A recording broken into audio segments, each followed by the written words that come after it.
Hello there. My name's Ashley Shaw, and before I start, I just want to let you know that this is a rant. This is going to be an absolute rant. There may be swearing in it, and if this offends anybody, I'm sorry, but this message isn't to Muslims. This message is to white, non-Muslims, wherever they are, but especially in Britain at the moment, wherever you are, this message is for you. I'm absolutely disgusted. I can't believe what I've just seen. The lowest of the lowest piece of propaganda, Islamic propaganda I have ever seen in a mainstream media newspaper. The Telegraph, the British Telegraph today has posted a piece about how ISIS claims that it's perfectly okay because it's written in the Quran to rape a child of 12 if they're not a Muslim. They've run this piece. I can't believe they've actually run this piece. First of all, it's just not true. That is the first thing I want to say. But the main thing is, why would anybody in their right mind ever think that ISIS has anything to do with Islam whatsoever? Why? This is what's getting to me. The mainstream media, ISIS does or says something, and the mainstream media report it as fact. As a fact. Well, it ain't no fact. What it is propaganda. And why would anybody be listening to what ISIS has to say? They're the biggest shower of shit I've seen for some time. They can't pray in the same direction. Most of them don't have a Quran. They don't know what they're talking about. And they certainly do not stand for the 2 billion Muslims that live around the world. Because let's face it, people, if they did, we'd be in real shit, wouldn't we? But thankfully, real Muslims around the world have nothing whatsoever to do with ISIS.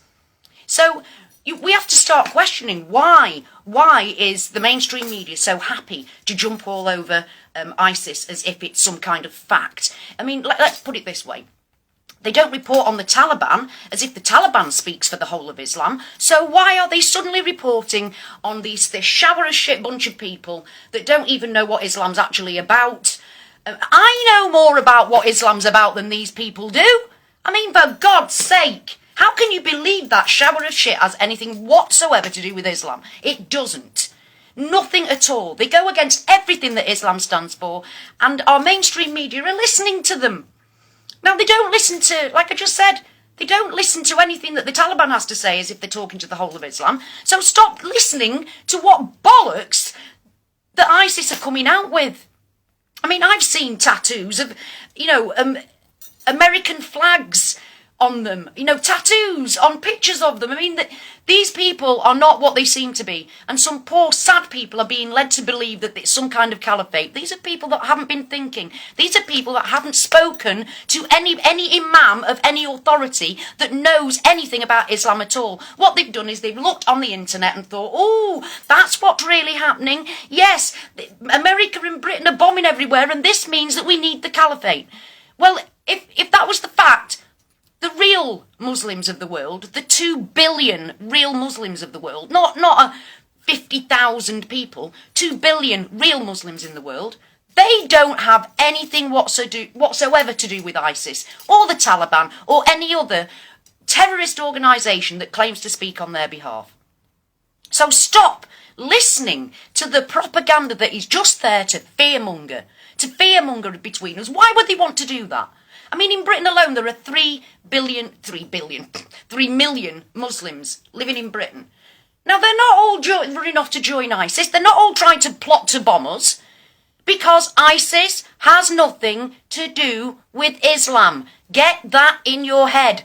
I don't care what ISIS says Islam is. It isn't. It's nothing to do with Islam. It's just terrorism. Stop talking about it as if it's some kind of faction of Islam. It's got nothing to do with Islam. They are not just killing and hurting Christians. The majority of people that they're killing and hurting are Muslims themselves. I have seen pictures and footage in Iraq how Shia are actually protecting Sunni Muslims from ISIS. They're protecting each other. At this point in time, Muslims don't care about their own factions. They just hate ISIS. Will you get that in your head, people? ISIS has nothing to do with Islam. Nothing. Stop listening to what these people say as if it's real. It isn't real. It's nothing to do with anything to do with Islam. Stop listening to the propaganda that the mainstream media are coming out with all the time. I'm sick of it. I'm absolutely sick of it. I can't bear it. You can't turn on the news without it being propaganda against Islam. Well, I'm sorry, but we've got bigger things in the world to worry about. Death, destruction, all of those poor refugees that are trying to flee from all the wars that we're causing. And what's it for? What's it for, people? This is what you've got to start thinking. Why? Because it certainly isn't about anything other than land grab and oil. And don't be ISIS was nothing not long ago. How do you think they've got to where they are? What I'm telling you now, people, we are being led by our television, by our newspapers, to fear something that we shouldn't be fearing. Because when we do start fearing it, when we should be fearing it, is when all of those 2 billion Muslims rise up. That's when we really will have something to worry about. Not this pathetic little handful of fools that don't even know what Islam is. So get a grip, people. Listen to the truth. And stop believing everything that you're being told about Islam by people that haven't even got a clue what it is. Because let's face it, the Telegraph hasn't got a clue what Islam is any more than ISIS has. So why should you be told about what Islam is by that? Find out for yourself what Islam is. That's what I've been doing. Find out for yourself. It is nothing like what they're portraying it to be. So stop watching the propaganda and find out for yourselves, people. It's that simple.